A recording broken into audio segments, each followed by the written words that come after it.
Bonjour Nina, je suis très contente de t'avoir ici donc pour cet entretien et puis permets-moi de te présenter un petit peu et ensuite on commencera l'entretien. Donc bienvenue sur mon blog.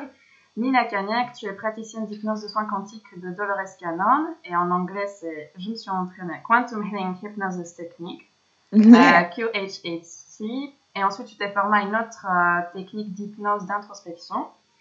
Et là, maintenant, tu es en train de créer ta propre méthode. Et puis, moi, je t'ai rencontré il y a environ 1 an et demi, peut-être 2 ans. J'étais l'une de tes premières clientes. Tout à fait. Et en plus, tu habites juste à côté de chez moi, donc on est voisines. Et là, je suis très contente parce que depuis, tu as évolué. Tu es passée de 13 à 300 séances. Tu as vraiment fait un bond. Et je suis très contente. Du coup, tu pourras... Je te propose de te présenter. Voilà. Ok, merci Pauline. D'abord, merci à toi de m'inviter aussi. Je m'appelle Nina. Je pratique depuis début 2016, exactement. Alors qu'à la base, j'ai fait pas du tout ça. J'ai fait un parcours, j'ai étudié l'art. Parce que depuis l'âge de 6 ans, je veux dessiner et je pensais que j'allais dessiner toute ma vie. Donc, à la base, j'ai vraiment grandi là-dedans, avec des parents complètement athées, qui croyaient en rien du tout, si ce n'est qu'il n'y avait rien après la mort. Et en fait, mon éveil a commencé en école d'art, où j'ai rencontré une personne qui est maintenant devenue une très très bonne amie, et qui m'a d'abord formée à tirer les cartes de tarot. Donc ça a été d'abord passé par les cartes de tarot, se rendre compte que tiens, c'est bizarre, ça dit toujours, tombe toujours juste, même quand on tire pour quelqu'un d'autre. Donc ça a été un peu le début de mon questionnement. Et ensuite, à la fin de l'école d'art, je suis allée habiter à Annecy et là j'ai rencontré une personne qui m'a formée à devenir coupeuse de feu. Et du coup, j'ai appris ça. Donc, ça a été le début pour manipuler l'invisible, toucher à l'énergie, etc. Et en fait, je suis rentrée chez mes parents en disant « Hey, j'ai un nouveau super pouvoir, maintenant je peux couper le feu ». Et c'est là que mon père m'a annoncé que en fait, mon grand-père coupait déjà le feu, sauf que personne ne me l'avait dit parce qu'il est mort quand j'avais 2 ans. Et voilà, ça a été un peu la grande surprise. Mais en fait, en m'intéressant à ça, ça a été un peu, c'est comme ça que ça a commencé. Donc, ça a été comment se protéger, comment faire tout ça, comment manipuler, l'énergie, ressentir, etc. Et du coup, ça a été quelque chose que j'ai développé en parallèle de l'art, parce que l'art, je suis rentrée dedans, j'ai fait de l'illustration pour les enfants, j'ai fait des livres, j'ai fait des jeux de société, mais j'ai toujours continué du coup un peu ma recherche, on va dire ésotérique. Et un jour, je suis tombée sur le livre de Mark Oburn, 0,01%. Et dans ce livre, il parle de Dolores Cannon. Et c'est là en fait que j'en ai entendu pour la première fois.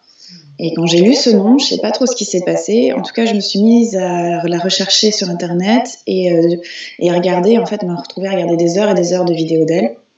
Et à la fin, à me dire, en fait, c'est exactement ça que je veux faire. Parce que aider les gens quand ils se brûlent, c'est bien, mais ça fait peu d'occasions de les aider. Et du coup, là, avec cette hypnose-là, ça regroupait tous mes centres d'intérêt, c'est-à-dire aller voir les vies antérieures, expérimenter par soi-même, mais tout aussi une méthode douce et efficace, puisque le but, c'est de faire qu'une seule séance. Donc ça a été un peu une révélation pour moi, et c'est là que je me suis formée à cette méthode. Et donc effectivement, toi tu fais partie des premières personnes que j'ai hypnotisées. Super, bon, merci beaucoup. Alors du coup, comment s'est passée la transition aussi, parce que tu étais, comme tu disais, illustratrice, et à un moment donné tu es passée à devenir praticienne de l'hypnose à plein temps. Comment ça s'est fait?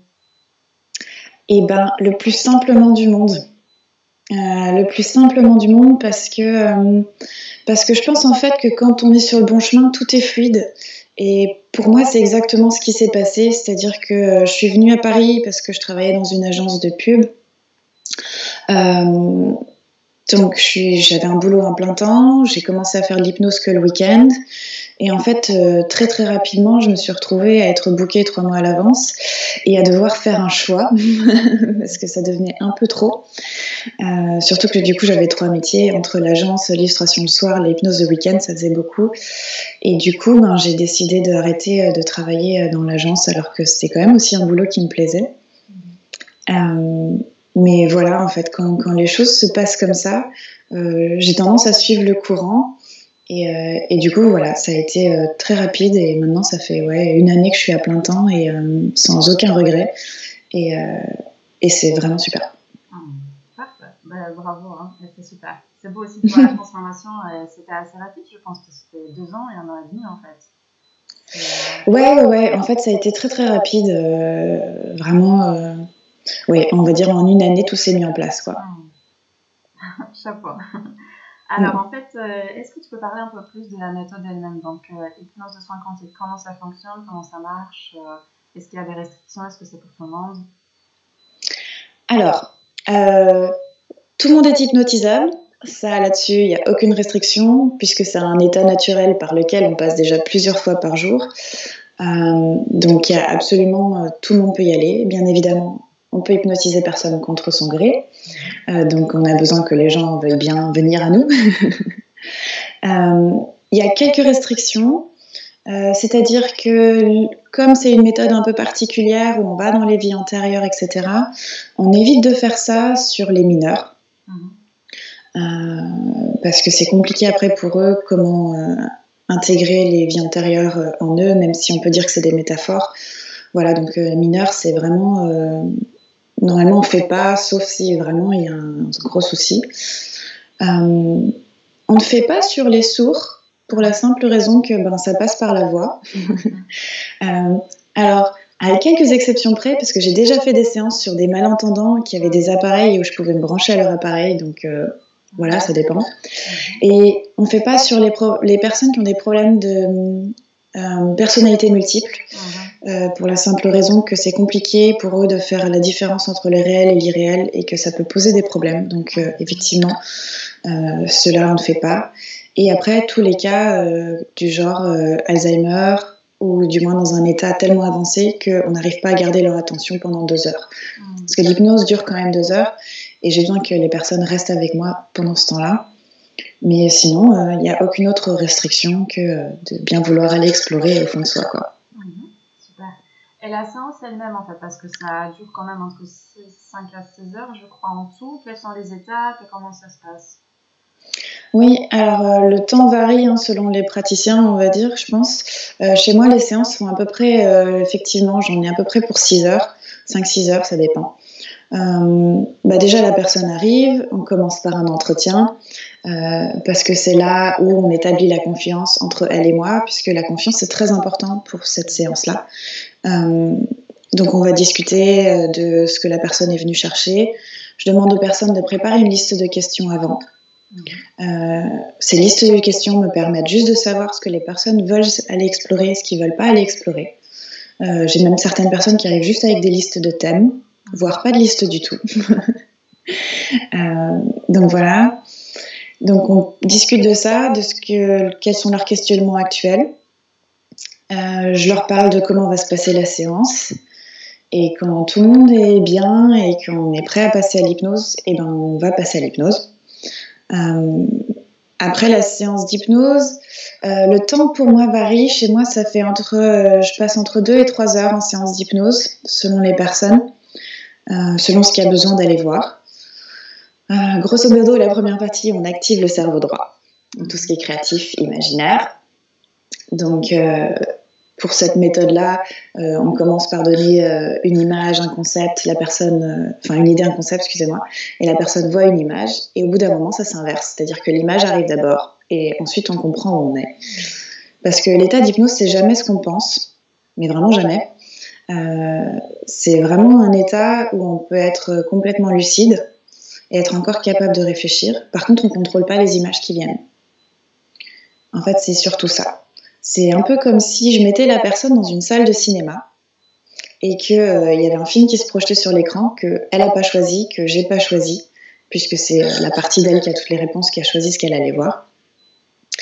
Et qu'on peut rentrer complètement dans le film, avoir le goût, l'odeur, se balader, avoir les émotions, mais on a aussi la capacité d'être encore dans la salle de cinéma et de se dire « Ah bah tiens, c'est bizarre, pourquoi je vois ça ?» Donc voilà, la personne, on la met dans cet état-là, où en fait, on active tout ça, et les images se déroulent. Pour certaines personnes qui ne voient pas, ça va être par les autres sens que ça va arriver, et on va voyager.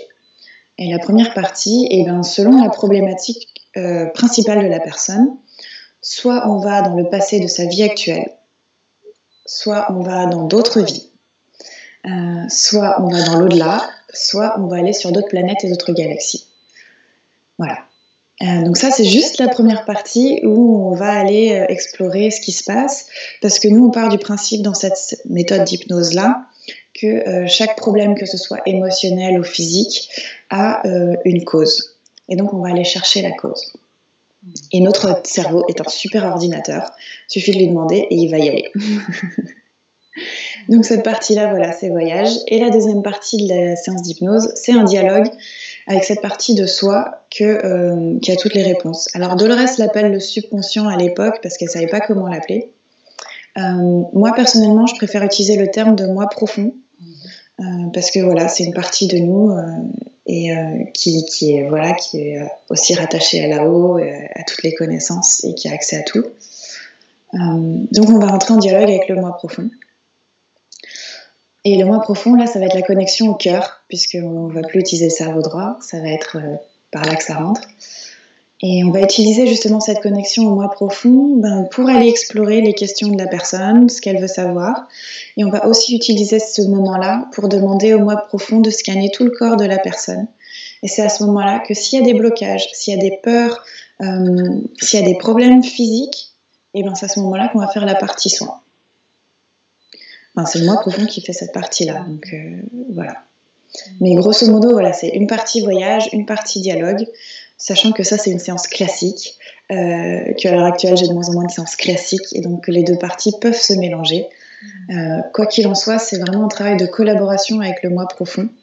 Donc c'est toujours une séance qui est entièrement dans l'amour et la bienveillance, puisque la personne ne verra jamais des choses qu'elle n'est pas prête à voir. Ça, c'est très important. Et le moi profond lui dira toujours les choses de manière à ce qu'elle soit prête à les entendre. Donc voilà, c'est vraiment toujours, ça peut être intense, mais c'est toujours un agréable moment. Et du coup aussi à la fin, il y a un débriefing quand on se réveille ou en tout cas on sort de l'hypnose. Il y a aussi une partie de comment digérer toutes ces informations-là. Parce que je crois que pour une partie des personnes, ou en tout cas peut-être la plupart, je ne connais pas les pourcentages, on se rappelle parfaitement bien de ce qu'on a vécu, de ce qu'on a dit. Effectivement, alors ça varie d'une personne à une autre. Il y a des gens qui se souviennent de rien. Là, c'est comme si je les avais assommés avec une poêle et c'est le gros trou noir. Il y a des personnes qui se souviennent de la moitié et des personnes qui se souviennent de tout. Alors là, je vais parler pour moi. À l'heure actuelle, des personnes qui se souviennent de rien, on est dans les 5%. Parce qu'on est dans une période où, dans le développement personnel, on nous dit de travailler en conscience, on lit le mot en conscience partout, donc on a tendance à rester conscient. Et l'avantage, si on reste conscient, c'est qu'on ramène les images avec soi, parce que si on se souvient de rien, les images, il n'y en a plus. Et effectivement, une fois que je sors la personne de cet état de conscience modifié, on va gentiment revenir à la réalité. En général, je lui donne un petit truc à manger, parce que manger, ça lui permet de revenir ici. Et on discute de ce qui vient de se passer, puisque le but, c'est de ne pas analyser ce qui s'est passé dans la séance, mais d'analyser après. Donc on va reparler un peu de ce qui s'est passé dans la séance. Si la personne a des questions, elle va partager ce qu'elle a ressenti. Et voilà, et en fait, le temps qu'il faut pour qu'elle puisse repartir bien dans ses baskets. Super. Et du coup aussi, j'avais une question parce que dans les préjugés sur l'hypnose, on peut se dire oui, je me fais manipuler, en tout cas, j'ai aucun contrôle sur ce qui se passe. Et c'est la personne qui me donne des consignes, c'est le thérapeute qui me dit ce qu'il faut faire. Voilà. Il y a peut-être ce risque-là, ou en tout cas cette idée-là. Et qu'est-ce que tu en penses? Comment ça s'applique à la méthode, en fait, du coup? Est-ce que c'est vrai ou pas? Alors, oui, c'est vrai qu'il y a beaucoup de personnes qui se posent cette question-là. Ça, c'est sûr. Moi, ce que je peux dire, c'est que on a beau essayer de manipuler, ça marche pas. Premièrement, parce que si vraiment on pouvait manipuler les gens à travers l'hypnose, eh ben, ça se saurait. C'est-à-dire que je suis sûre que l'armée, elle l'utiliserait pour faire des parfaits soldats. Ou je suis sûre que tous les praticiens seraient richissimes parce qu'on ferait signer des chèques de 1 000 € au lieu de 100 € à la fin de la séance. Donc, non, on ne peut pas manipuler. Les gens en séance me cachent même parfois des choses et me disent à la fin, je t'ai pas dit, mais il s'est passé ça. Et même des fois, moi, en tant que praticienne, dans cette méthode-là, le but, c'est de rester le plus neutre possible, de laisser la personne aller là où elle doit aller, donc d'avoir des questions qui sont complètement ouvertes et de ne pas influencer la personne. Mais si, par exemple, par tout hasard, je pose une question où c'est pas assez ouvert et où il y a déjà... j'essaie une direction parce que des fois, je vois les images en même temps que la personne. Et ben si c'est pas ça, et ben je peux vous assurer que la personne en fait elle va me dire ben non c'est pas ça et elle va dire autre chose. Donc est-ce que tu es en train de nager, marcher? Ben non, je suis vraiment en train de marcher et alors que je suis dans l'eau. Enfin c'est il y a vraiment moi je remarque si jamais je me trompe et ben c'est la personne va me corriger tout de suite quoi. Donc j'ai pas du tout l'impression qu'on puisse influencer quoi que ce soit. Voilà. Il y a cette notion d'autonomie, en fait, je pense, qui est du coup quand même maintenue parce que la personne, c'est elle qui parle et on reste conscient, on reste quand même, on est dans un état de conscience modifiée, mais on est quand même présent. Et c'est nous qui décidons quelque part, justement, si on va quelque part ou non. Voilà, j'ai cette impression-là. Oui, alors, j'ai beaucoup de gens qui n'ont pas l'impression d'avoir été hypnotisés. Parce que on s'imagine que quand on est hypnotisé, tout est débranché et que en fait, on va être dans justement un espèce d'état. Enfin, je sais même pas vraiment ce qu'on s'imagine, mais en fait, c'est pas ça. C'est-à-dire que effectivement, les personnes est vraiment dédoublée. Elle est à la fois ici dans la pièce et elle est à la fois en train de regarder ce film. Et en fait. Pour certaines personnes, je dirais on est même presque extra-lucide, c'est-à-dire qu'on se rend vraiment compte de ce qui se passe. Donc oui, il y a vraiment un côté conscient. Mais en même temps, si je demande à la personne derrière, oui, mais si tu avais dû imaginer comment allait se passer la séance, est-ce que tu aurais imaginé ça? La personne me répond toujours non. Parce que... même si on a l'impression d'imaginer parce qu'on est conscient, en fait, on n'a vraiment aucune influence sur les images qui vont venir. Et honnêtement, vu les vies que je vois passer, je peux vous assurer que même moi qui ai beaucoup d'imagination parce que je viens du monde de l'art, et ben même les vies que j'ai vues pour moi, jamais j'aurais imaginé ça. Et je le sais parce que ça fait pas partie de, on va dire, mon vocabulaire de rêve habituel. Je vais donner un exemple. Par exemple, je rêve jamais que je suis un homme. Ça m'arrive jamais. Et ça m'est arrivé de voir des vies où j'étais un homme. Et ben, même si j'avais dû inventer ça, je pense que ça ne me serait pas venu à l'idée. Enfin, il y a plein de choses qui me seraient juste jamais venues à l'idée. Et je vais donner encore un exemple. J'ai fait une fois une séance sur une médium. Et donc les médiums, ben, c'est super, hein, ils partent très très vite parce qu'ils sont très habitués à cet état-là. Et elle est partie tellement loin qu'elle est devenue... elle s'est vue une vie où elle était baronne. Et elle est devenue cette baronne au bout de 20 minutes de séance. Il s'est passé un truc, elle s'est mise à changer de voix, c'était une Canadienne, donc elle s'est mise à parler sans aucun accent, sa posture a changé, elle a mis les mains comme ça, et elle est vraiment, j'avais l'impression d'être en train de prendre le thé avec une baronne, elle s'est mise à me vouvoyer, donc j'ai dû la vouvoyer en retour, et ça a été tellement étrange comme séance, parce que j'avais vraiment l'impression d'être dans la même pièce que cette baronne, que la personne s'était totalement effacée, et pourtant cette personne-là, quand je l'ai sortie de l'hypnose, elle me fait... Oh, mais tu penses pas que j'ai tout inventé parce que j'avais l'impression d'être encore là tout le temps. Et là, j'étais là, mais en fait, tu te moques de moi parce que là, juste, il y avait personne. Il y avait absolument personne. Donc, en fait, oui, même les séances les plus intenses, les plus incroyables, la personne est toujours consciente. Et même celles qu'on peut trouver sur Internet ou qu'on peut voir à la télé, on se rend jamais compte de comment ça se passe à l'intérieur de la tête de la personne. Donc, le but, c'est que... la personne peut être...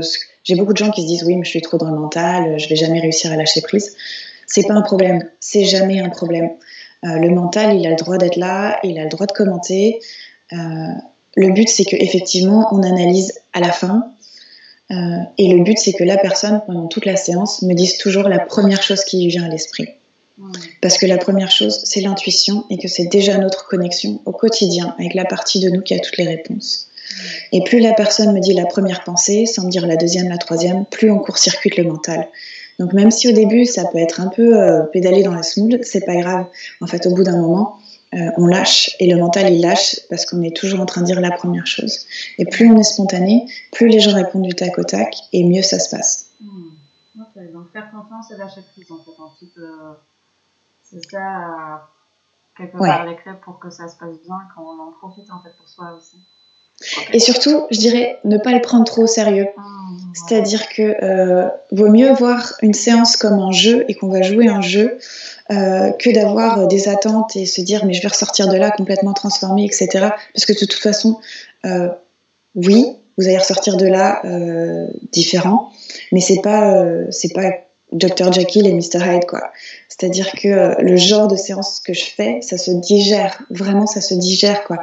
Les gens, ils mettent entre 1 et 6 mois à digérer ça, donc la transformation, elle va se faire au fur et à mesure.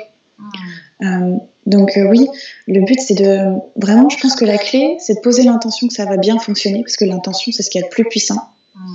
Et de voir le moins d'attente possible en se disant, ben voilà, il va se passer ce qui va se passer. Comme si on allait... faire un match d'improvisation, en fait c'est un peu ça, on va aller rentrer dans l'impro, ça va être la pochette surprise, il va se passer quelque chose, mais quoi qu'il en soit, c'est exactement ce qu'on a besoin au moment où on le fait, quoi. Ok, super, merci. Alors en fait, du coup, est-ce que tu pourrais partager, bien sûr en gardant la confidentialité, mais donner quelques exemples de personnes qui viennent vers toi, quels sont les profils, quelles sont les problématiques abordées, et quels sont aussi les exemples de transformation du coup vécu, est-ce que la personne revient vers toi derrière pour te dire... je ne me rendais pas compte au début, mais ça m'a fait ressentir ça, ou j'ai changé ça derrière. Alors, j'ai pas de profil typique. Les gens viennent de tous les milieux, tous les abords. Par contre, effectivement, vu que l'hypnose de Dolores Cannon, c'est quand même un peu particulier, puisqu'on part dans les vies antérieures de temps en temps, j'ai quand même beaucoup de gens qui ont, on va dire, commencé un travail sur eux et qui veulent aller plus loin. Ça, c'est la majorité. Après, j'ai des gens qui n'ont jamais commencé de travail sur eux, mais qui ont quand même... ils ont entendu parler de Dolores Cannon, ils ont ressenti l'envie, l'appel de faire une séance. Et donc, ces personnes vont venir aussi. Après, j'ai vraiment tout. C'est-à-dire que j'ai des athées, j'ai des cathos. C'est un peu mixé. Vraiment des gens spirituels, des bouddhistes.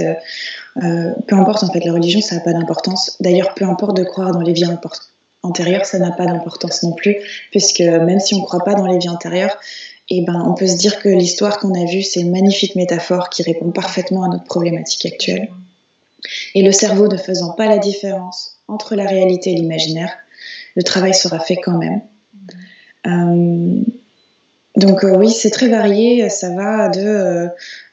j'ai des médiums, bien évidemment, j'ai beaucoup de thérapeutes, j'ai des artistes, j'ai même des gens, on va dire, du corps protecteur, donc des flics, des gendarmes, etc. J'ai vraiment des gens qui enfin, tous les milieux, vraiment, et en plus c'est ça qui est passionnant, qui viennent me voir. Après, j'ai légèrement une majorité de femmes par rapport aux hommes. On va dire que pour moi, j'ai beaucoup de personnes entre... je peux même pas dire entre 25 et 45 ans, c'est vraiment très vaste parce que ça va même des fois au-delà. Des exemples de transformation. Oui, et des sujets abordés aussi. Quelles sont les problématiques, avec quel type de questions les gens viennent vers toi? Ok, sujets abordés d'abord. Alors, les sujets abordés, très variables. Sachant que de manière générale, les gens viennent en fait pour savoir qui ils sont, d'où ils viennent et où ils vont. Ça, c'est les 3 grandes questions qu'on retrouve quasiment chez tout le monde. Et en fait, si on arrive déjà à dénouer ça, on a quasiment dénoué tout le paquet de nœuds qui va avec. Et après, y a des gens qui viennent parce qu'ils ont des problèmes de santé ou des problèmes émotionnels, des problèmes relationnels aussi, ça peut être ça. On peut parler aussi des peurs, des blocages à traiter. Ça peut être des choses qui sont... dans les ancêtres, qu'on a pris héréditaire, entre guillemets. On aborde aussi tout ce qui est métaphysique. Et on aborde toutes les questions même très terre à terre, du genre qu'est-ce qu'il faut que je fasse comme métier maintenant, est-ce que je dois déménager, donc c'est très variable, très très variable. Mais il n'y a pas de, en fait, il n'y a pas de limite avec cette méthode-là. C'est vraiment, on peut aller explorer plein de choses. Et ce qui est fou, c'est que comme on est en travail justement en collaboration avec le moi profond, et ben la personne, elle va avoir les réponses que aux questions où elle peut avoir les réponses. C'est-à-dire que oui, il y a des questions où vous n'aurez pas les réponses parce que c'est pas le moment pour vous. Oui, il y a des réponses aux questions, vous connaissez déjà les réponses, mais vous avez besoin d'une validation. Donc des fois, c'est juste de la validation aussi. Donc c'est très variable. Super. Et au niveau des transformations, en fait, est-ce que la personne revient vers toi pour te dire comment ça s'est passé? Parce que c'est une seule séance, du coup, la plupart du temps. Et après, la personne, elle est en phase de digestion où elle incorpore tout ce qu'elle a pu sentir et vivre. Est-ce que tu as eu des retours, du coup? Alors, j'en ai de plus en plus. J'ai de plus en plus de retours des personnes. Me font des retours que les personnes qui veulent bien. Alors, je vais commencer par des retours...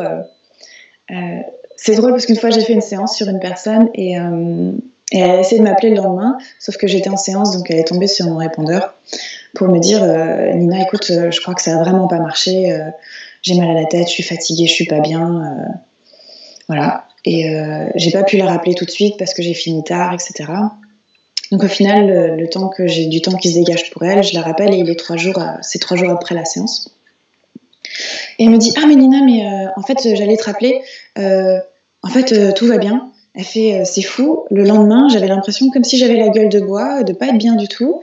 Et le jour d'après, et ben en fait je me suis réveillée avec une joie intérieure, j'ai pas compris d'où ça venait parce que j'ai rien changé à d'habitude. Et en fait depuis j'ai cette joie et j'ai cette énergie et en fait c'est super. Et donc voilà, donc je dis toujours à tout le monde, attendez au moins 3 jours, voire une semaine pour voir ce qui se fait, parce que avant de tirer quelconque conclusion, parce que même quand on a l'impression que ça n'a pas marché, et ben ça a marché. Un autre exemple de personne qui pensait que ça n'avait pas marché.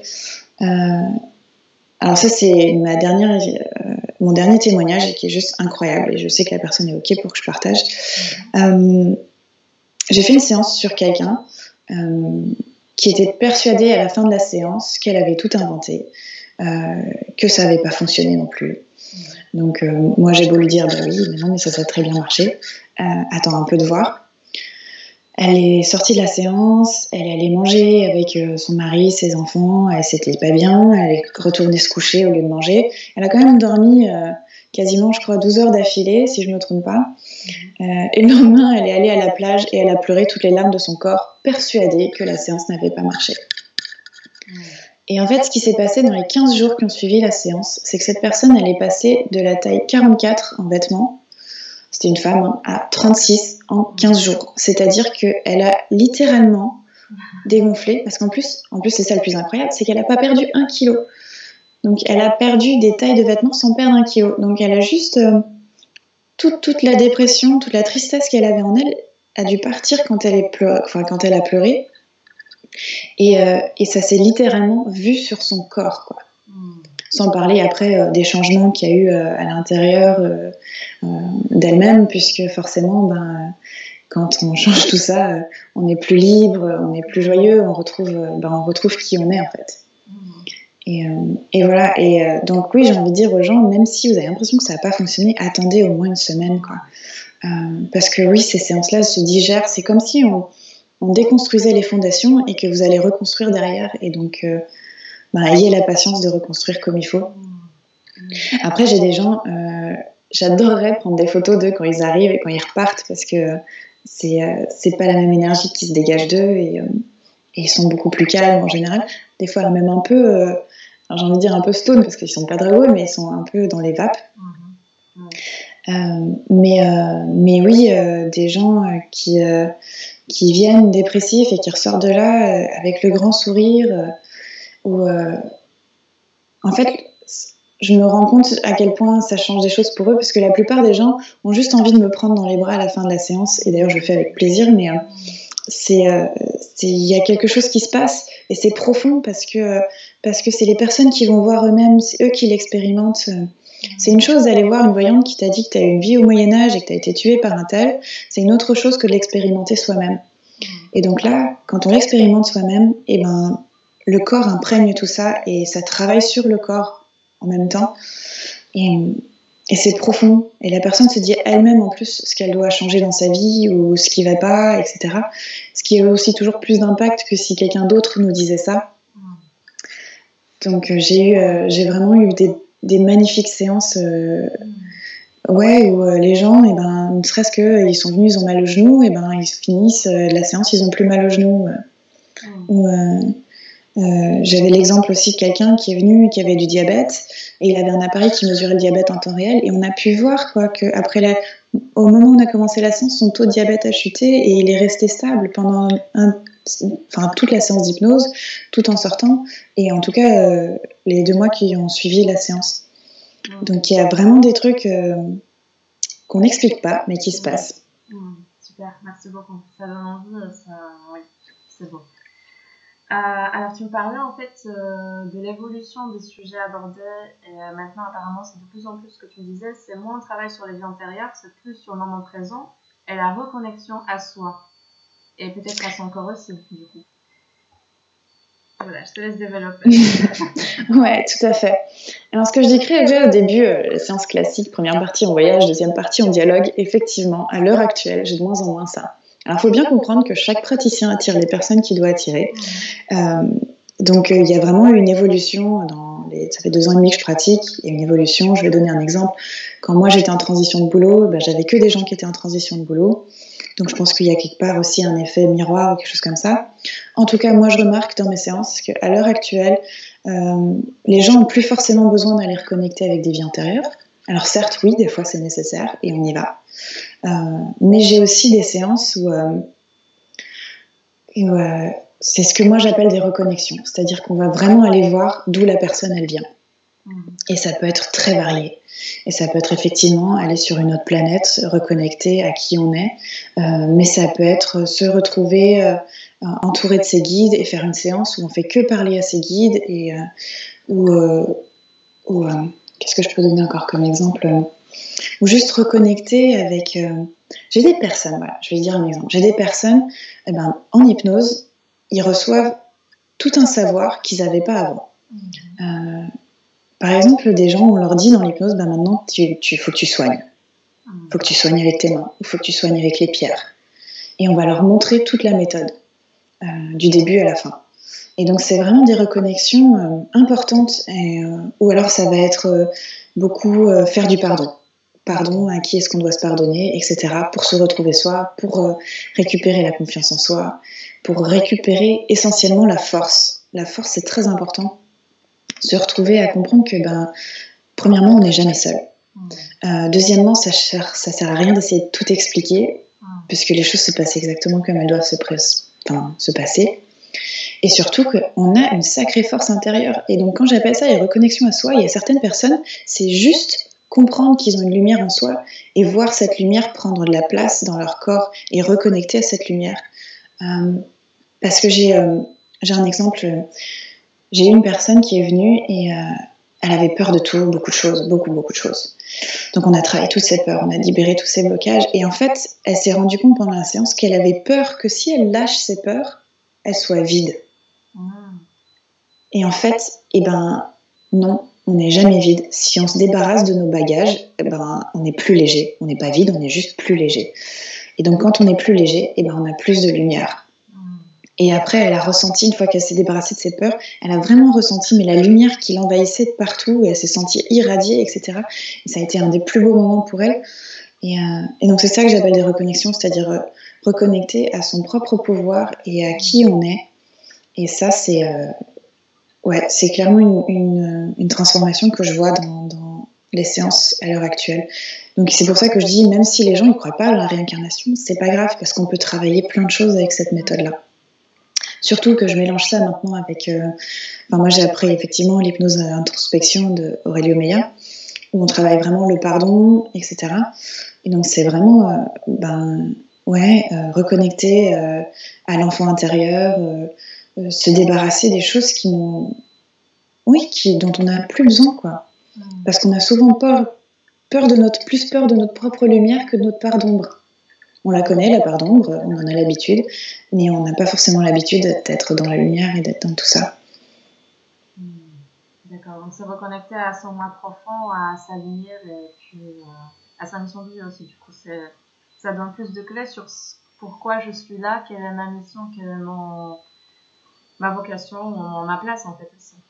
Exactement. Et moi, je me rappelle pendant la séance que j'ai faite avec toi, effectivement, il y avait un bon moment de pardon et effectivement pardonner à ses proches, à d'autres personnes, et avec plein de lumière et plein de bienveillance et de douceur, et c'était très doux, très très agréable. Donc, merci. Et c'est vrai que ça fait travailler sur le cœur en fait aussi, beaucoup je pense. Exactement. Reconnexion au cœur, oui. Oui. Alors, du coup, un sujet que tu voulais aborder. Donc, on parle de vieille ou de jeune âme. Donc, selon on y croit ou on n'y croit pas. Moi, personnellement, je peux ne pas croire que la vie s'arrête après la mort, qu'il n'y a rien du tout, parce que je pense que l'énergie, elle se transforme. Mais peu importe si on croit à la réincarnation ou non, on est plus ou moins à l'aise à être ici, et on a peut-être plus ou moins d'expérience. Déjà, quand on est né, comment tu peux l'expliquer en fait? Il y a certaines personnes qui en diraient une sagesse impressionnante, et d'autres personnes, elles sont un peu plus perdues, ou voilà. Ouais, alors là, je vais vraiment parler de mes propres séances, hein, donc si ça ne parle pas à certaines personnes, bazardez ça.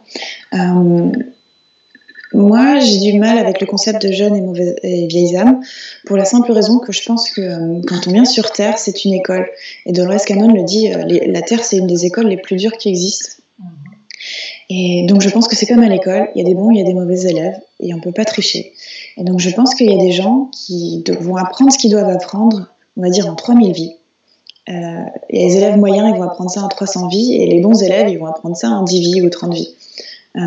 Je caricature un peu, mais il y a un peu de ça. C'est-à-dire qu'on n'a pas tous la même expérience sur Terre. Et alors Dolores Cannon en parle, hein, je vais faire un petit parallèle, mais dans son livre Les 3 vagues de volontaires et la nouvelle Terre, qui a été traduit en français aux éditions Bilight, elle en parle dans ce livre-là. C'est-à-dire qu'on est dans une période cruciale où la Terre est en train d'évoluer elle-même. On le voit, on le ressent, et on a demandé de l'aide à ce moment-là pour que la Terre évolue. Parce que quand la Terre a besoin d'évoluer, on doit monter tout en fréquence et en vibration. Pour monter en fréquence et en vibration, il faut rentrer dans l'amour et dans la joie. On en est un peu loin si on regarde les nouvelles. Mais voilà. Et donc on a demandé de l'aide. Et donc d'après Dolores Cannon, il y a un appel qui aurait été lancé dans l'univers. Et je le retrouve aussi des fois en séance, que les gens se sentent appelés à venir sur Terre. Et donc je me suis amusée depuis le début, je pense, quasiment depuis le début, à demander aux gens combien de vies est-ce qu'ils avaient déjà eu en tant qu'humains sur Terre. Et en fait, je me suis rendu compte que ça me donnait pas mal d'indications. Et là, je vais parler surtout des petits nouveaux. Quand j'appelle les petits nouveaux, c'est les personnes qui ont moins de 10 vies sur Terre, quoi. Et ben, c'est très intéressant parce qu'il y a des similitudes entre toutes ces personnes-là. Alors, si on veut pousser plus loin, on peut lire le livre de Dolores Cannon, elle va pousser plus loin. Moi, je vais juste dire ce qui complète, à mon sens, le bouquin, ce que moi, je remarque dans mes séances. C'est que, premièrement, ces personnes-là qui ont moins de 10 vies sur Terre ont donc, en général, des vies ailleurs avant de venir sur Terre. Bon, certains, d'après Dolores Cannon, gagnent directement de la source. Ça, je peux pas le confirmer, parce que moi, j'ai surtout eu des gens qui ont surtout des vies extraterrestres et qui viennent après sur Terre. Mais ce qui est certain, c'est que pour eux, venir sur Terre, c'est dur. C'est très, très dur. Et en général, les 20-30 premières années de leur vie, sont pas cool du tout. C'est comme si ces personnes-là avaient besoin d'avoir un cours accéléré de ce que c'était que la vie sur Terre, et comme s'il y avait besoin de rattraper le temps perdu. Et donc, ils vont passer par la souffrance, par la tristesse, par la colère. Certains vont avoir des abus, que ce soit physique, moral, mais ils vont avoir en général, alors je peux pas dire exactement le nombre d'années, parce que ça dépend d'une personne à une autre, mais les 20-30 premières années sont pas cool. C'est vraiment comme s'ils devaient passer par tout ça. Sauf que, comme c'est des nouvelles âmes, des jeunes, des petits nouveaux sur Terre, ils ont l'avantage qu'ils n'ont pas, alors là je vais rentrer dans un concept un peu particulier, mais ils n'ont pas de karma. C'est-à-dire qu'ils ont moins de bagages que les autres. Et en fait, c'est comme si c'était... ou si je faisais une métaphore, c'est comme si au lieu d'être une lampe 60 watts, et ben eux, quand ils arrivent, et ben c'est une lampe de 120 watts, quoi. Et donc en fait, même s'ils ont un début de vie très dur, ils ont une énergie à l'intérieur qui va leur permettre de surmonter tout ça, mais de manière surprenante, quoi. Et ils ont cette force et cette énergie, et ils vont toujours réussir à surmonter ces 20-30 premières années, voire mieux que certaines autres personnes. C'est pas les gens qu'on va voir et qui sont encore déprimés et qui sont encore négatifs, pas du tout. C'est des gens, ils ont eu l'enfance qu'ils ont eue, mais ils sont allés au-delà. Et donc ça, c'est... moi, je pense que c'est parce qu'ils ont moins de bagages que les autres, clairement. Et donc, ils ont plus d'énergie.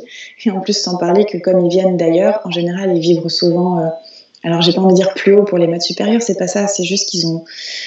faut bien comprendre que dans mes séances, quand je vais voir les gens vont voir des vies extraterrestres, quasiment tout le temps, ce sont des planètes où on vit en harmonie avec sa planète, où on vit en harmonie entre nous, où on parle en télépathie entre nous.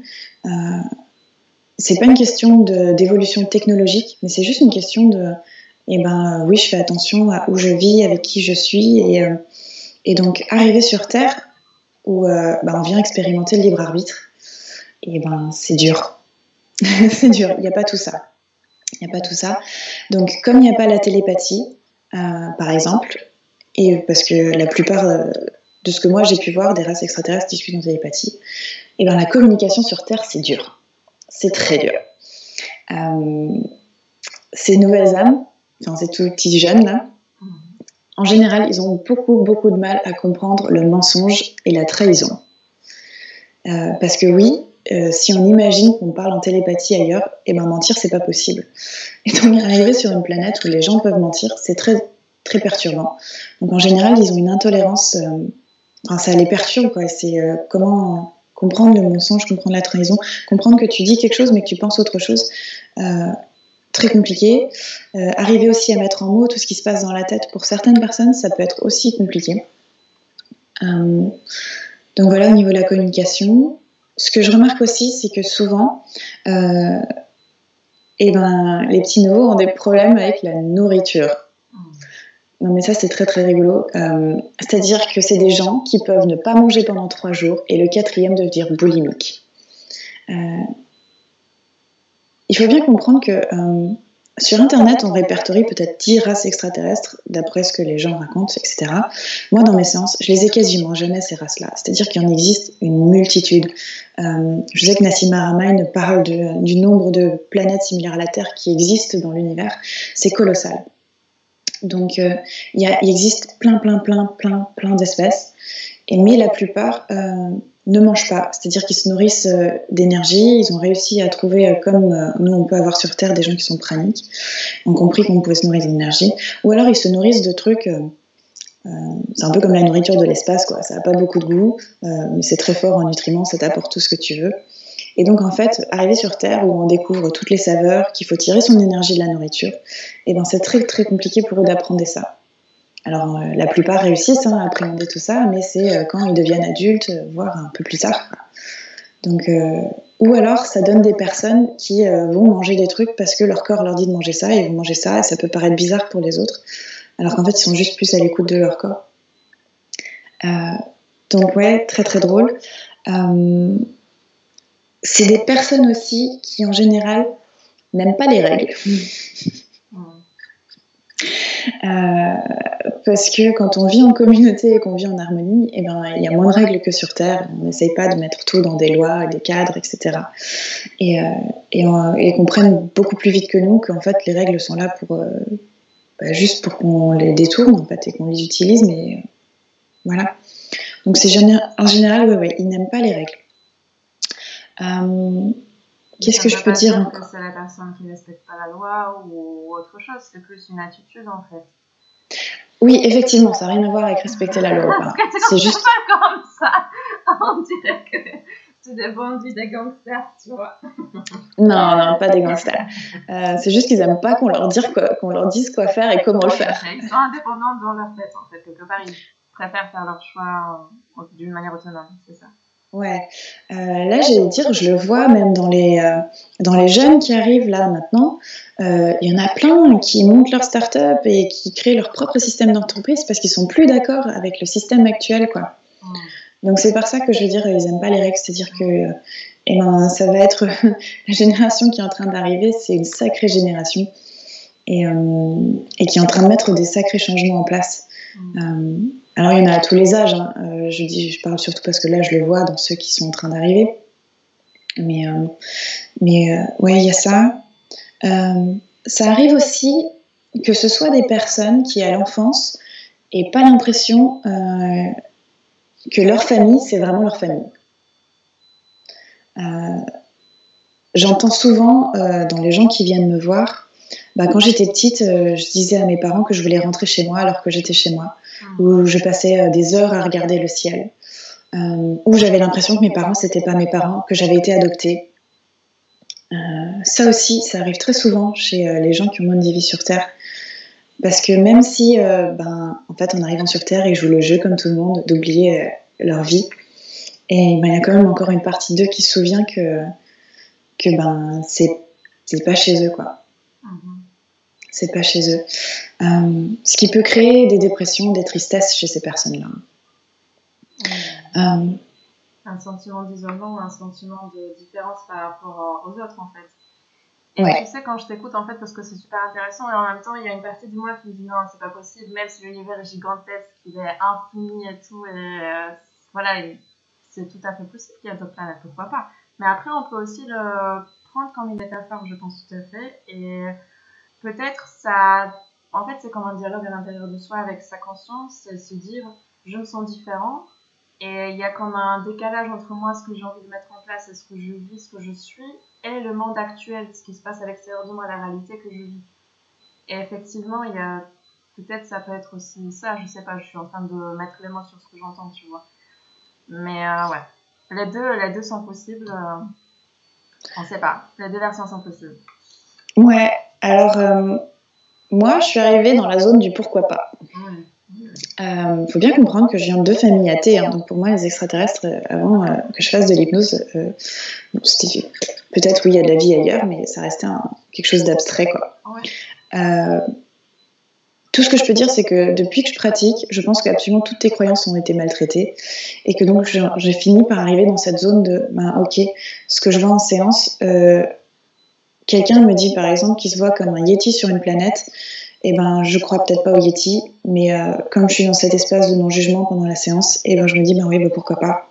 Oui, les Yétis peuvent peut-être exister, j'en sais rien. Donc oui, c'est comme tu le dis, c'est-à-dire que même si les gens croient pas en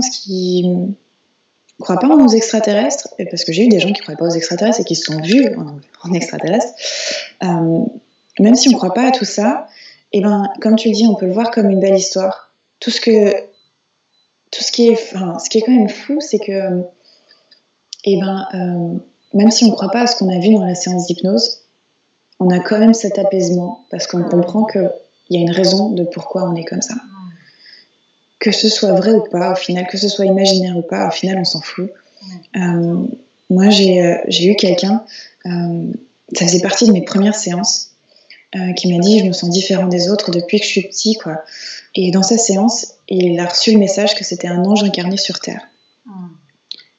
À l'époque, je ne croyais pas aux anges. Mais c'est pas dans la séance d'hypnose qu'on va commencer un débat sur est-ce que les anges existent ou pas. Peu importe. Mais je me suis dit, bon, cette personne, elle est évangélique, peut-être que ça lui parle. En tout cas, quand moi je lui ai dit à la fin de la séance, parce qu'il ne s'en souvenait pas, qu'il avait dit être un ange incarné, j'ai pu lire le soulagement sur son visage, quoi. Et pour lui, ça expliquait tout. Et donc au final, de toute façon, c'est pas quelque chose qui va hurler sur tous les toits. C'est pour lui, c'est personnel. Donc moi, je pense que la spiritualité, c'est extrêmement personnel. Donc on n'a pas besoin d'avoir une explication.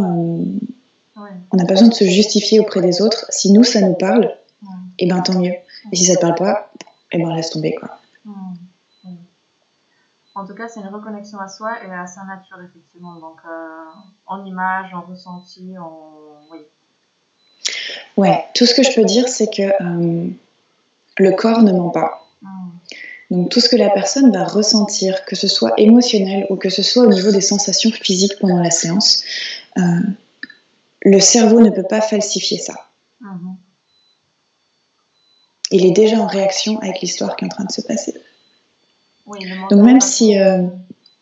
Pardon, le mental passe en deuxième en fait, c'est plus le ressenti d'abord et ensuite éventuellement la mort.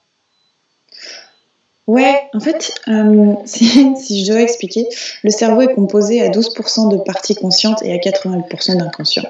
Et quand on est en état d'hypnose ou d'état de transe modifié, on a accès directement à ces 88% d'inconscient. On travaille avec cette partie-là. Donc quand on travaille avec cette partie-là, même si au réveil on veut tout rejeter, les 12% de conscient ne peuvent pas lutter contre ces 88%. C'est comme si on travaillait avec la partie sous l'eau de l'iceberg. Et donc, les transformations vont avoir lieu. Il y en a même qui ont la théorie que même si on ne se souvient pas des rêves, il y a des messages qui passent dans les rêves et les messages passent quand même, que tu t'en souviennes ou pas. C'est un peu pareil. Super. Est-ce que ça répond à ta question? Oui, ça répond. Ça répond tout à fait. Et du coup, là, en fait, ce que toi tu perçois, il y a de plus en plus de personnes comme ça. Peu importe si on pense qu'ils viennent d'autres planètes ou pas, ou s'ils sont juste un peu différents de nous, on va dire de standard sur Terre. Ils sont là pour quelle raison? Ils sont là pour faire quoi exactement? Parce qu'il y a une raison derrière, je pense, non? C'est ce que tu disais un petit peu, mais peut-être... Ouais. Alors, j'ai pas fait autant de séances que Dolores Cannon. Hein. Elle, ça a été un de ses best-sellers d'expliquer tout ça dans son livre, Les 3 vagues de volontaires. Je vais quand même résumer en partie. Disons que là, je vais partir sur les théories de Dolores Cannon qui, en général, se vérifient aussi dans mes séances d'hypnose. On est vraiment une période où la Terre évolue. Et c'est quelque chose qui ne se passe pas tous les 4 matins dans l'univers.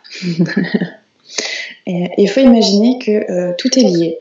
Tout est énergétique, tout est lié. Et donc, si on parle juste sur une question de fréquence et de vibration, si la Terre elle-même évolue, et on va dire change de fréquence et de vibration, ça impacte tout l'univers. Admettons que c'est comme si la Terre évolue, tout le système solaire va se mettre à son niveau. Donc, si tout le système solaire évolue, le reste de l'univers va se mettre au niveau du système solaire, etc., etc., etc. Donc, ce qui se passe sur Terre, en fait, influe tout le monde. Après, comme c'est une planète particulière, on est vraiment expérimenté le libre arbitre, c'est un peu genre, on nous laisse faire ce qu'on veut faire. D'après Dolores Cannon, quand il y a eu la Deuxième Guerre mondiale, quand il y a eu le début des armes nucléaires, alors là, je vais partir dans des croyances un peu particulières, mais voilà, c'est l'histoire de Dolores. Les autres espèces extraterrestres qui regardent quand même ce qui se passe sur Terre ont eu peur qu'on se fasse exploser notre planète avec les armes nucléaires. Mais ils n'ont pas le droit de venir interférer, puisque ça irait à l'encontre de l'apprentissage du libre arbitre. Donc, par contre, ils ont décidé une chose, c'est de venir interférer, mais en venant s'incarner sur Terre, donc depuis l'intérieur. Donc, il y a une espèce d'appel à l'aide qui a été lancé dans l'univers, avec qui veut bien se porter volontaire pour cette mission. Et donc, la plupart de ces gens-là, qui viennent d'ailleurs, et qui sont tout nouveaux sur Terre, qui ont une sacrée énergie, en fait, ils viennent juste apporter leur énergie sur Terre. Et limite, ils n'ont pas besoin de faire autre chose que juste être eux, parce que juste leur énergie est déjà en train de contribuer à toute l'évolution. Après, il y en a qui sont venus aussi expérimenter ce que c'est que le bonheur, ce que c'est que les sentiments, les émotions, tout ça, parce qu'il n'y a pas forcément beaucoup d'émotions chez les autres. Mais la plupart du temps, à part... on va dire, irradier ce qu'ils sont, il n'y a pas grand-chose à faire. Moi, il faut bien comprendre qu'en 300 séances à peu près, j'ai que 2 missions de vie qui ressortent. Les gens sont venus soit aider les autres, soit irradier l'amour, comprendre l'amour et le transmettre. Voire les deux. Et c'est pareil pour ces petits nouveaux. Et c'est pareil pour nous, pour tous ceux qui ont plus de vie que ça. Je dis nous parce que je ne m'inclus pas là-dedans. J'ai plus de ça. Mais oui, on est tous venus aider à notre propre échelle, quoi. Et il faut bien comprendre que tous ceux qui sont sur Terre actuellement, on a gagné au loto, quoi. Parce qu'en ce moment, c'est la queue pour venir s'incarner sur Terre. On est dans une période qui est vraiment particulière. Je sais pas combien de temps ça va durer. mais de cette transition. Et donc les gens qui viennent s'incarner en ce moment vivent cette transition et vivent un bond dans leur évolution.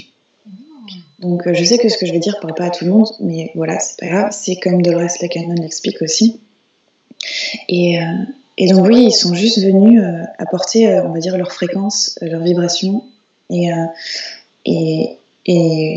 comme ils sont moins habitués à, on va dire, la guerre, etc., et ben amener une certaine harmonie en fait parmi nous. Et c'est intéressant ce que tu dis, c'est on est dans des temps intéressants et que c'est un privilège d'être là en fait. C'est ça aussi, c'est un bon message. J'aime bien. Oui, et ça, j'ai envie de le dire à tous les gens qui sont dépressifs, mais en fait, vous vous rendez pas compte, là, c'est juste une période bénie en ce moment et on a vraiment, vraiment tous gagné au loto. Ça, c'est vraiment des choses que je retrouve dans mes séances d'hypnose, c'est-à-dire que les gens, quand ils vont dans l'au-delà, il y en a qui m'ont raconté, ils voient la file de gens qui veulent venir s'incarner, quoi. Et c'est vraiment des périodes très riches, très très riches qu'on est en train de vivre. Et j'ai envie de dire, peu importe ce à quoi on croit, on le ressent même. Moi, je vois entre nos grands-parents qui rencontraient la personne de leur vie et qui vivaient toute leur vie avec la même personne, et nous, nos générations où, nous, en fait, c'est pas comme ça, on fait pas un partenaire pour toute la vie. Là, c'est, comme dit Dolores Cannon, on est dans une période où ça s'accélère et où il faut se débarrasser du karma, entre guillemets. Donc, tu vas rencontrer un premier partenaire, tu vas régler avec lui ce que tu devais régler depuis longtemps, tu vas passer au deuxième partenaire, régler avec lui ce que tu dois régler avec lui, etc. Et donc, si tu as encore des choses à régler, on est en accélération complète. Donc, nous, on va avoir plus de partenaires. Et je trouve que ça se ressent. C'est vraiment, si on prend juste ça, on peut le voir qu'il y a déjà, on est dans un processus de ok, là on est vraiment en train de nettoyer, de se débarrasser de tout ce qui peut encore nous encombrer. Le but c'est d'être vraiment le plus léger possible et le plus en paix possible avec soi-même. Et c'est beau à voir, c'est beau à voir. Je précise aussi, d'après Dolores Cannon aussi, c'est pour ça aussi qu'on serait passé tout d'un coup de 3 milliards d'habitants à 7 milliards d'habitants en si peu de temps. C'est parce qu'il y aurait justement toutes ces âmes qui viennent d'ailleurs, qui viennent s'incarner sur Terre. Okay. Et du coup, on est dans une période d'évolution rapide et de transformation intense. Oh oui. On est vraiment dans la bonne direction, dans le bon sens. Ouais, je pense que tous ceux qui ont commencé un travail sur eux dans le développement personnel peuvent le ressentir, quoi. Tout s'accélère. D'ailleurs, ça se voit même dans le développement personnel, c'est-à-dire que les gens n'ont plus envie de faire 10 années de psychanalyse, quoi. Les coachs personnels ou les méthodes comme l'hypnose, les méthodes rapides, on va dire ce qu'ils appellent les thérapies brèves, ont de plus en plus de succès parce qu'on a envie d'aller vite, on a envie de se débarrasser de tout ça. Et c'est pas qu'il y en a un qui est mieux que l'autre, hein. C'est pas du tout ça, au contraire, je pense que chacun trouve sa méthode et va faire ce qui lui parle. Je dis juste qu'on ressent cette accélération parce que les gens sont devenus, on est impatients, on a envie d'avancer et on a envie d'avancer vite. Bon, alors du coup d'ailleurs j'ai beaucoup de gens en séance qui reçoivent le message qu'il faut qu'ils soient patients. Parce qu'on a tellement envie d'accélérer qu'il y en a qui veulent aller trop vite du coup. On peut pas non plus aller trop vite, chacun a son rythme. Un équilibre à trouver en fait. Mais en tout cas, il y a des opportunités, il y a une énergie qui nous soutient dans cette démarche-là d'évolution personnelle et d'expansion aussi personnelle quelque part en fait. Ouais, je pense que même toi, tu as dû le ressentir. En tout cas, moi, je sais que je l'ai ressenti. On a envie de se débarrasser des choses. On n'a plus envie des héritages familiaux qui sont lourds. On a envie de se débarrasser de tout ça. Moi, je sais que ça peut paraître étrange, mais depuis que je suis petite, du côté de mon père, il y a des problèmes de cœur. Tout le monde a des problèmes de santé au niveau du cœur. Et du côté de ma mère, tout le monde a des problèmes de thyroïde et d'intestin. Voilà. Et moi, depuis que je suis petite, et je peux pas l'expliquer, je suis persuadée que tous ces problèmes s'arrêtent à moi et que j'aurai rien de tout ça. Et je suis suivie. J'ai jamais développé quoi que ce soit au niveau du cœur. J'ai jamais développé de problème de thyroïde, même si je suis borderline. Et j'ai vraiment, je peux pas l'expliquer, mais je suis persuadée que ça s'arrête à moi. Et je pense qu'il y a ça aussi, et je pense que je suis pas la seule à se dire, stop. Moi, tout ça, j'en veux plus. Hein. Vos problèmes, les non-dits, les secrets, ce qui pèse, on n'en veut plus. Quoi. En fait, c'est intéressant parce que c'est aussi ce que je crois que je t'ai entendu dire dans une autre entretien, c'est que la santé aussi, c'est une décision. Sans se jeter la faute sur soi-même parce qu'il y a des choses qui nous arrivent, mais c'est aussi une décision quelque part. Ça veut dire qu'on crée voilà, notre santé et puis on est aussi capable de se guérir si on a créé une maladie. Oui, exactement. Alors, c'est en tout cas dans notre méthode, mais c'est pas typique de cette méthode-là. Il y a beaucoup d'autres méthodes qui partent du postulat de base que tous les problèmes de santé que tu peux avoir, il y a une cause émotionnelle derrière. Donc effectivement, c'est comme si ton corps essayait de te parler, mais que tu n'as pas le dictionnaire qui va avec. Et donc en général, on ne comprend pas quand on a mal au genou, qu'est-ce que ça veut dire, quand on a mal à la tête, qu'est-ce que ça veut dire. L'avantage, si on va voir en hypnose, c'est qu'on va voir quelle est la source et l'origine de tout ça. Je peux pas dire que pour la migraine c'est toujours ça, parce que sur chaque personne c'est différent et il y a une raison différente. Mais tout ce qui est sûr, c'est qu'il y a vraiment une raison. Et donc, si on part de ce postulat de base et qu'on accepte ça, en fait, qu'on accepte que c'est nous qui créons nos propres maladies, et ben la bonne nouvelle, c'est qu'on peut s'en débarrasser aussi rapidement qu'on a créé ça. Je vais donner un exemple. Le cerveau, son job numéro 1, c'est de faire ce qu'il pense être bon pour nous. Si on n'a pas envie d'aller au boulot, et qu'on n'arrête pas de se dire « Oh, j'ai pas envie d'aller au boulot. Oh, si seulement j'étais malade. Oh, là, je préférerais mourir plutôt que d'aller là. » Et ben, ton cerveau, il entend tout ça. Et vraiment, il fait « Ah d'accord, c'est ça que tu veux. » Et donc, par exemple, tu vas tomber malade juste pour te reposer. Alors qu'en fait, tu avais juste envie de te reposer. Donc vraiment, c'est c'est pas aussitôt pensé, aussitôt fait, parce qu'il y a quand même un délai, mais si on répète les choses un certain nombre de fois, le cerveau prend ça comme c'est vraiment ça que tu veux, ok, c'est ça que tu veux, je te le donne. Et en hypnose, ou quand on travaille avec l'inconscient, nous on dit en hypnose, l'information c'est le pouvoir. Plus on a d'informations, plus on sait pourquoi on a développé tout ça, plus on peut travailler dessus. Et vraiment, on peut renverser la vapeur en une séance, quoi. C'est-à-dire que, ok, c'est pour ça. D'accord, j'ai ça pour ça. Par exemple, je vais donner un exemple. J'ai mal au genou parce que je manque de flexibilité dans ma vie et que je m'accorde pas suffisamment de flexibilité. Et ben, t'as compris ça, tu peux ressortir de la séance sans plus avoir mal au genou. Oui, t'as compris le message en fait, et du coup derrière, c'est libéré, Ouais, c'est comme si le corps avait délivré son message et que comme maintenant il a fait son boulot, il t'a délivré le message, t'en as plus besoin. C'est comme si tu avais envoyé un signal, que tu as écouté le signal, et donc il n'a plus besoin de l'envoyer. Alors pour les choses plus longues, ça peut prendre plus qu'une séance, mais et en même temps, ma seule limite, ça va être les croyances de la personne.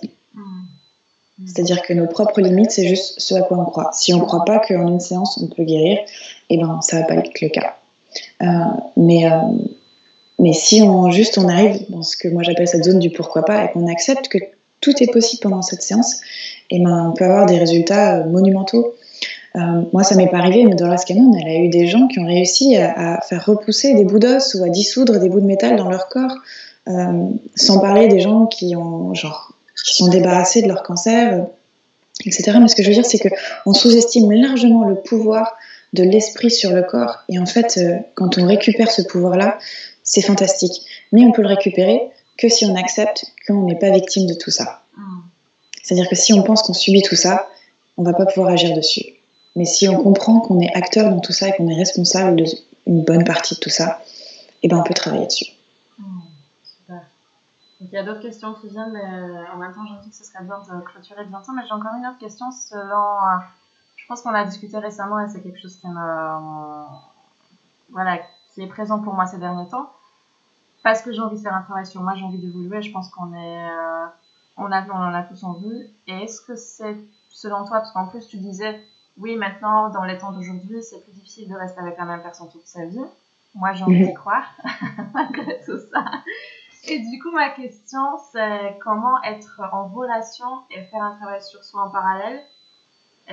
Est-ce que pour toi, tu penses que c'est possible, ou il vaut mieux justement être seul et faire un travail sur soi, et quand on est à peu près équilibré, se mettre en couple? Comment toi tu vois la chose en fait? Je dirais qu'il n'y a pas de règle. Il n'y a pas de règle. Effectivement, il n'y a pas de règle. Il y a des gens qui vont passer par... Il y a des gens qui, pour leur apprentissage, vont avoir besoin de je suis avec telle personne et j'apprends ça de cette personne. Ok. Et je passe ensuite à la personne d'apprendre et je vais travailler autre chose avec une autre personne. Et ça, tu vas le remarquer si, entre guillemets, les partenaires changent. moi, j'ai un exemple autour de moi, je connais quelqu'un, il sort toujours avec le même type de nana ou le même type de mec. Et ben, si tu as des schémas qui se répètent comme ça, moi, je sais que dans ma vie, si j'ai un schéma qui se répète, je me dis, chouette, attends, il y a un truc qui est en train de revenir là, j'ai déjà vécu ça. Si je suis en train de revivre ça, c'est que là, il y a un truc à travailler pour moi. Ok, cool, je vais pouvoir me débarrasser d'un blocage. Et je préfère le voir comme ça que de me dire, ah bah non, mais ça m'arrive encore, quoi. Je me dis, ouais, chouette, je peux identifier quelque chose parce que ça se répète. Si toutes tes histoires sont différentes, eh ben, c'est que tu es en train d'évoluer et que de chaque personne, tu apprends autre chose. Après, je connais aussi des personnes qui sont ensemble et qui évoluent ensemble. Et donc, comme ils évoluent ensemble, eh ben, l'un tire l'autre et ça peut faire l'effet échelle. Mais voilà. Donc, je dirais qu'il n'y a pas de règle parce qu'il y a des gens qui vraiment, oui, arrivent à évoluer tout en restant avec la même personne. Mais je connais aussi des cas où, je vais prendre un exemple. J'ai une personne, un monsieur qui est venu me voir, il devait avoir 50 ans, et parmi ses questions, c'était mais pourquoi est-ce que j'ai pas encore trouvé la bonne personne pour moi? Et la réponse de son moi profond, c'était que si tu l'avais trouvé tout de suite, si on t'avait donné tout de suite la bonne personne pour toi, eh ben, t'aurais pas fait ce que tu es venu faire. Tu serais pas allé chercher des solutions ailleurs, tu te serais enfermé dans ton couple, tu aurais été heureux, content, dans l'amour, et en fait, eh ben, tu te serais pas tourné vers l'extérieur. Mais maintenant que tu as fait tout ça, tu vas rencontrer la bonne personne. J'ai une autre personne aussi qui est venue me voir. Elle avait un mari, 4 enfants, et du jour au lendemain, elle a tout perdu. Son mari, ses enfants, son mari l'a quittée, enfin, elle est tombée en dépression. Mais en fait, d'avoir tout perdu, ça a commencé à l'éveiller. Et d'être seule, ça lui a permis de reconnecter avec qui elle était, parce qu'elle était en train de se sacrifier pour toute sa famille autour. Et du coup, elle était en train de se perdre de vue elle-même. Et donc, il y a des gens qui, oui, vont avoir besoin d'une période où ils sont tout seuls. Parce que cette période où ils sont tout seuls, il faut qu'ils l'utilisent pour se reconnecter à eux-mêmes. J'en profite pour dire que moi, je trouve qu'en français, il manque un mot pour dire égoïste de manière positive. Mais je pense que quand on est dans la survie, c'est-à-dire qu'on n'a pas décidé de mourir et qu'on n'a pas décidé de vivre, il y a des moments où la priorité, c'est soi. Et il y a beaucoup de gens sur Terre qui sont dans la survie. Et quand tu as finalement pris la décision de vivre, eh ben, c'est toi qui passes d'abord. C'est comme quand tu prends l'avion et qu'on te dit que si le masque à gaz tombe, c'est toi d'abord et l'enfant ensuite. Ça peut paraître atroce dit comme ça sur le moment, mais moi je pense que c'est vrai pour toute la vie. Si toi tu vas bien, tu peux aider les autres. Si tu vas pas bien, tu peux pas aider les autres comme tu le voudrais. Ou l'aide que tu vas apporter ne sera pas de la qualité que tu voudras. Donc fais ce qu'il faut pour être bien, et que ce soit tout seul ou que tu arrives à le faire en couple, et ça n'a aucune importance en fait. Bien sûr, on a tous envie, on est quand même venus sur Terre pour aimer et être aimé. Ça, je vais pas cacher ça. On a tous cette envie profonde-là. Et il n'y a rien à l'heure actuelle de plus puissant que l'amour. Moi, je vois des gens qui, par amour, font des évolutions, on change des choses chez eux. C'est magnifique aussi à voir, quoi. Donc, j'ai envie de dire, il n'y a pas de bonne méthode. Je pense pas qu'il y ait de bonne méthode il n'y a pas de mauvaise méthode. Et pas de mauvaise méthode, voilà. Parce qu'on est tous différents, qu'est-ce qui va convenir à toi va peut-être pas me convenir, ou vice-versa, quoi. Et ce sera à ce moment-là, et ensuite ça changera aussi. C'est une évolution constante, je pense, quelque part. Ouais, et je pense que s'il y avait une recette, ça se saurait. Oui, c'est vrai. Parce que on n'arrête pas dans la société actuelle de dire et un mari, des enfants, une maison, un chien, un jardin, tu seras heureux. Moi, je connais des gens qui ont tout ça et qui sont pas heureux. Donc la recette, il y en a pas une pareille pour tout le monde. On a chacun sa propre recette. Par contre, un truc que je peux dire, c'est que oui, si tu t'aimes toi et si tu as confiance en toi, 90% de tes problèmes vont disparaître. C'est beau. Oui, c'est beau et c'est vrai aussi. Bon, super, Nina. Tu m'as parlé que tu développes ta propre méthode. Est-ce que tu peux en toucher un mot? Oui, alors j'ai vraiment commencé par Dolores Cannon. Sans parler de l'énergétique que je faisais avant, mais Dolores Cannon, c'était la première méthode d'hypnose que j'ai appris. Ensuite, je me suis formée à l'hypnose d'introspection. Je suis en train de me former à une autre méthode aussi anglophone, parce que je sais pas, je suis attirée par les anglophones et puis que je parle anglais, donc c'est facile pour moi, qui est la méthode de Marie Sapir, qui s'appelle Rapid Transformational Therapy, donc c'est quelque chose de rapide. Et je suis aussi en train de me former à d'autres méthodes énergétiques. Je suis en train de me former à des choses un peu plus spirituelles, on va dire. Quoi qu'il en soit, je suis en train de me rendre compte que j'apprends des outils à droite à gauche qui me servent en séance. Et donc, effectivement, mes séances à l'heure actuelle sont sur une grosse base d'Horace Cannon, même une majorité d'Horace Cannon, mais que j'intègre les outils que j'ai besoin quand j'en ai besoin. Et je pense que c'est comme pour tout dans la vie. Je pense que c'est quand on s'approprie les choses que les choses deviennent puissantes. Et voilà. Et donc, j'ai envie de dire que ça aussi, je pense que chaque personne va être attirée par un praticien à cause de ces outils-là. Et que si quelqu'un fait une séance avec moi et fait une séance avec une de mes collègues, ce ne sera pas la même séance. Parce qu'on est deux personnes différentes, parce qu'on n'a pas les mêmes outils, pas les mêmes bagages. Et voilà. Et donc, je suis en train de développer quelque chose qui me semble assez puissant, ou du moins qui me permet d'avoir des résultats qui sont pour moi satisfaisants. Après, il faudrait demander aux gens, mais qui me permettent justement d'autant plus travailler justement tout ce qui est pardon, tout ce qui est reconnexion avec l'enfant intérieur, tout ça. Et je sais pas où je vais m'arrêter, mais pour l'instant, ça en est là. Et je pense que c'est en fait que la vie est magique et qu'elle est passionnante et que au final, c'est quand tu sors de sa zone de confort qu'on trouve des choses impressionnantes. Et donc, j'ai envie de dire, si vous êtes attiré par un praticien qui pratique d'Horace Cannon et du Reiki, allez-y. Quelqu'un qui fait de l'ericksonienne et de l'Horace Cannon, allez-y. Parce que je pense qu'il n'y a pas de mauvaise manière si on le fait avec le cœur. Alors, où est-ce qu'on peut trouver les informations sur ta méthode, sur toi-même, comment on peut te contacter si quelqu'un éventuellement serait intéressé par une séance ou au moins de savoir plus sur toi? Alors, j'ai un site, c'est le plus simple. J'ai un site qui s'appelle voyagequantique.com. Dessus, on peut trouver toutes les informations sur moi, on peut trouver comment me contacter, etc. Le meilleur pour moi, c'est de me contacter par mail parce que mon téléphone est coupé quand je fais les séances, donc j'ai peu de temps disponible au téléphone. Et voilà, je suis sur Paris, la région parisienne, je suis à 5 minutes à pied de Paris. Sachant que pour l'instant, je fais surtout des hypnoses en personne. Et pour les quelques cas particuliers, je précise, c'est pour des cas particuliers, je fais aussi des séances en ligne maintenant, pour les gens qui ne peuvent pas se déplacer. Donc voilà, c'est aussi quelque chose que je suis en train de mettre en place, donc c'est pas encore tout à fait officiel, mais je suis en train de le mettre en place. Voilà, parce que ça marche très bien. J'ai des belles histoires de séances qui ont fonctionné en ligne, sachant que je recommande quand même à tout le monde de faire en personne parce que c'est toujours mieux, c'est toujours plus agréable. Mais pour si, je sais pas, vous êtes coincé dans une chambre d'hôpital et vous pouvez pas bouger et que vous avez quand même besoin de ça, et voilà, j'en profite. Pardon, je voulais juste dire parce que quand tu parles de séances du coup à distance, moi je connais une thérapeute d'origine allemande en fait. Je crois que toi aussi tu es d'origine allemande, non? Ouais, je suis franco-allemande, ouais. Voilà. Elle, en fait, elle fait des constellations familiales. C'est quelqu'un que je respecte énormément, qui m'a beaucoup aidée. Et elle a mis en place récemment, je crois, des séances au téléphone ou à distance. Et les résultats sont très très bons. Et c'est pareil, en fait. L'efficacité est la même. Pour elle, en tout cas. Donc, et pour moi, en ayant expérimenté aussi au téléphone, ça m'a énormément apporté également. Donc, je pense qu'il n'y a pas de... Encore une fois, bonne ou mauvaise méthode, c'est ce qui nous attire à ce moment-là, ce dont on a besoin précisément à ce moment-là. Ça peut marcher aussi. Exactement. C'est-à-dire que...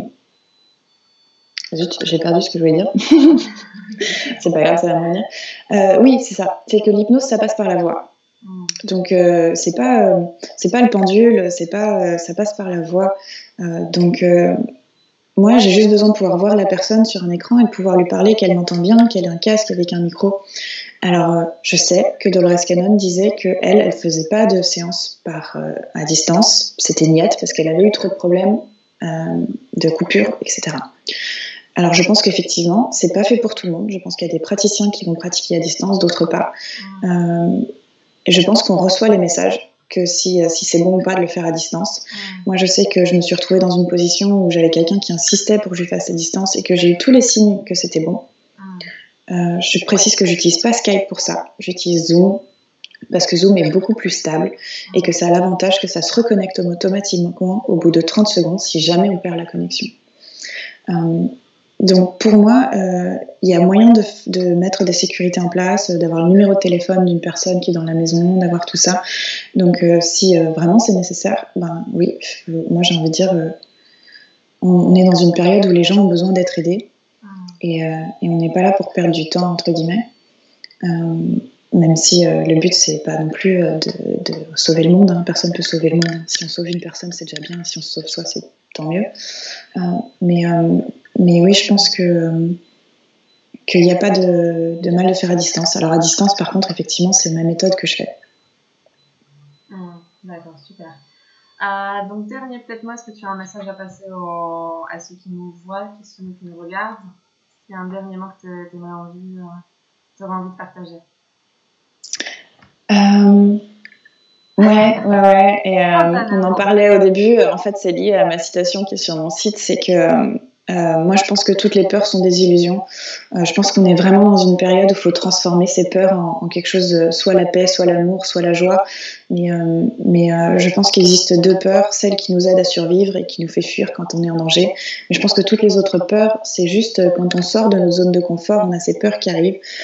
Et j'ai envie de vous dire, allez au-delà de vos peurs. Que ce soit sur internet, si vous regardez cette jeune fille qui s'est affrontée sans peur en 100 jours, ou si on regarde cette vidéo de Will Smith qui explique qu'il a eu trop peur quand il a sauté en parachute et qu'en fait il a vécu le meilleur moment de sa vie, moi j'ai envie de dire si vous avez peur, c'est peut-être l'endroit, c'est peut-être la direction où il faut aller, parce que de l'autre côté il peut y avoir des choses magiques qui se passent. Donc j'ai envie de dire, si vous avez peur, essayez de vous répéter que la peur est qu'une illusion qui vous empêche d'avancer, parce que j'en suis vraiment persuadée. Super. Un grand merci, du coup, à très bientôt, Nina. À très bientôt et merci, Paulina, pour tout.